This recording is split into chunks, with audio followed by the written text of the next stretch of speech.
স্ত্রী কই আছে জানেন? হ্যাঁ, আমার স্ত্রী যাওয়ার ক্ষেত্রে আমার শাশুড়ি যুক্ত আছে।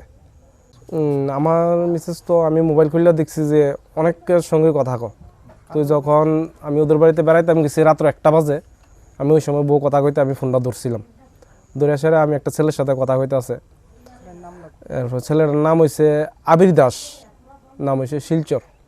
দেখছি মোবাইলের মধ্যে ঠিকানা। বাড়ি শিলচর? হ্যাঁ, বাড়ি শিলচর, ঠিকানাটা ঠিক মানে ক্লিয়ার নামই, তবু আমি কইতেছি শিলচর। ওর সাথে আমি দোষী ধরার পরে আমি তার বাড়ির সবাইরে জানাইছি। জানানোর পরে হ্যার বড় ভাই আইছে, বড় ভাই আয়া সেটা হ্যারে বুঝাইয়া শুনে অনেক কিছু কইয়া বাড়ির মধ্যে দিয়া গেছে। এরপরের থেকে যখন নিখোঁজ হয়েছে, এরপরের থেকে হেরা বড় ভাই যেজন ট্রাফিক পুলিশে চাকরি করে, যেজন সিআরপিএফে চাকরি করে, ওরা ফোনই ধরছে না, এখন পর্যন্ত ফোন ধরে না, আমার সাথে কোনো কন্ট্যাক্ট নেই। আমার বউ এইভাবে গেছে গা, আমার শ্বশুর শাশুড়ি বা আমার শ্বশুর বাড়ির থেকে কোনো লোক আমার বাড়িতে আইসে না, খোঁজ করছে না, এমনকি আমার হুমকি দিতে আছে। এই যে আপনি কইলেন যে হয়েছে আমি তো হকারি করি, তো এই ব্যবসার লেগে আমি বাড়ির থেকে সকালবেলা 7টার সময় আমি বাড়ির থেকে গেছি গিয়া জিরানিয়া মার্কেট। তো জিরানিয়া মার্কেটে আমি যে ব্যবসা বাণিজ্য কইরা যখন সন্ধ্যা 7টা থেকে 7:30 বাজছে, তখন আমার ফাড়ার লোকে আমার ফোন করছে যে তোমার বউ কই জানি যাইতেছে গা, খুঁজে পাওয়া যাইতেছে না। এই সময় একটা ওয়াগনার গাড়ি আইছে, হ্যাঁ ওয়াগনার গাড়ি আইছে, গাড়ি এসে আমার বউরে উঠে লয়ে গেছে। এরপরে আমার এখান থেকে ফোন করছে 10টা বাজে যাইতেছে গা। তো এরপরে আমি আয় পড়ছি, মার্কেট টার্গেট ফেলাই দিয়ে বাড়িতে আইছি। বাড়িতে এসেরা ঘরে এসেরা দেখি বউ আবু লইয়া গেছে গা। এসেরা ঘরে দেখি নগদ প্রায় 50,000 টাকা একটা বান্ডিল আসলো, আরও গণন ছাড়া আরও অনেক কিছু টাকা আসলো। টাকাটি নাই, 6 থেকে 6.5 ভরি স্বর্ণ, 12 ভরির মতন রূপা, এটি কিচ্ছু নাই। তারপরে আধার কার্ড, হেয়ার প্যান কার্ড, কাগজপত্র লইয়া গেছে। কত টাকা নিয়েছে? গোনা আছে 50,000 একটা বান্ডিল, একটা মালিককে টাকা দিলাম বলে, টাকাটা আমি যাইতে সুগজের মধ্যে রেখে গেছি। এটা হচ্ছে 50,000, আর অগণন ছাড়া আরও কতলা টাকা আসলো এটি গণা নাই, আরও 10-15,000 টাকা হইব।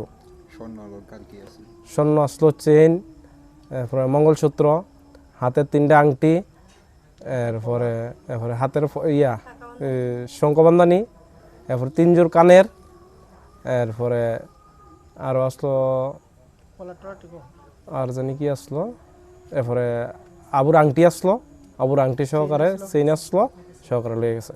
এই ঘটনার পর আপনি পুলিশে জানাইছেন এই বিষয়ে? ঘটনার পর আমি যেদিনকে এরকম হয়েছে রাত্র, ওই দিন রাত্রে 12টা 12:30 সময় আমি 12:30 পৌনে 1টার সময় আমি যাই সেরা বুজনগর থানাতে জানাই আমি জিটি এন্ট্রি করছি। পুলিশের কাছ থেকে কি আশ্বাস পাইছেন? হ্যাঁ, পুলিশের কাছ থেকে আশ্বাস পাইছি যে কইতাছে যে রাত্র গেছে কখনে আপনারা কি হয়েছে, কি সমস্যা, আমি সব কিছু কইছি, এরকম এরকম বউ গেছে গা। তো এখানে এখানে মিসিং ডায়েরি করছে, মিসিং ডায়েরি করে সেটা আমি আইসি, কইছে কত ঘন্টা হয়েছে, আমি কই গেছে যে তো আছে অনেক সময়, 24 ঘন্টা যাওন স্যার, আমরা মিসিং ডায়েরি হইতো না, তুমি অক্ষর আমরা খাতার মধ্যে লিখা যাও। তো আমি লিখা সেটা গেছি, যে সেটা পরের দিন কাগজ টাগজ লিখা বুজনগর থানাতে জমা দিছি। জমা দিছে পরে এরপরে হেরা কইতাছে তোমার তো এই থানার আন্ডারে হইতো না, তারপরে তুমি কইতাছে খয়ারপুর উল্টা করতলা, ওই থানার মধ্যে এফআইআরটা মানে করতাম। কাগজ টাগজ লিখে আমি থানাতে ছবি সহকারে, আবুর ছবি বউর ছবি সহকারে আমি জমা দিয়ে আইছি। এর মধ্যে আরেকটা কথা হয়েছে, যখন আমার বউ গেছে গা, যাওয়ার ঠিক 3 থেকে 4 দিন আগে আমার শ্বশুর, আমি যখন বউ ঘরে কোনো কাজকর্ম করতো না, সারাদিন ফোন নিয়ে ব্যস্ত থাকতো, ঘরে রান্না টান্না কোনো কিছু ঠিক করে করতো না, আমি যখন কইতাম আমার সঙ্গে ঝগড়া হয়ে যেত।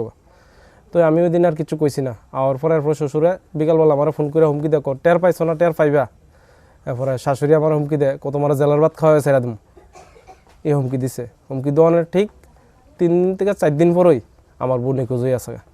যেহেতু আপনার বউ নিখোঁজ, তো তাদের মা বাবা কি আপনার সঙ্গে কোনো ধরনের যোগাযোগ আছে বা তারা আইছে? না, আমি অনেকবার আমার বড় সম্বন্ধী একজন traffic police, Tripura traffic police, ছোটো সম্বন্ধী হচ্ছে সিআরপিএফ, আর আমার শ্বশুরবাড়ির মধ্যে আমি ফোন করছি, যখন শ্বশুরের সঙ্গে কথা হয়েছে, শ্বশুর উল্টা আমারে হুমকি দিতে আছে, আমি আমার ভাই আমার বদি সহকারে আমরা বলে হেরে মেরে লাইছি, মেরে বলে ফালাই দিছি, ভাই বলে নিখোঁজ কেস করবো, হুমকি দিতে আছে মোবাইলে, আমার মোবাইলে রেকর্ডিং করা আছে। তো এমনিতে বর্তমানে আপনার স্ত্রী কই আছে জানেন? হ্যাঁ, আমার স্ত্রী যাওয়ার ক্ষেত্রে আমার শাশুড়ি যুক্ত আছে। আমার শাশুড়ি যেদিন যাইব এর আগের দিন বাড়ির মধ্যে আইসে, দুপুরবেলা আমি বাড়িতে যাওয়ার পরে আইসে, এরপরে দুপুরবেলা আমি বাড়ির ঢোকার আগেই মেয়ের সঙ্গে ফুসফাস কি কইরা সেরা কইয়া তারপরে লগে লগে বাইরে হয়ে গেছে গা। এর 2 দিন পরেই আইতে খালি আইছে যাইতে ব্যাগ বেরা আইতে খালি আইয়ে যাইতে ব্যাগ বইরা সব কিছু লইয়া জায়গা ঘরের কাপড় চোপড় কিচ্ছুই নেই।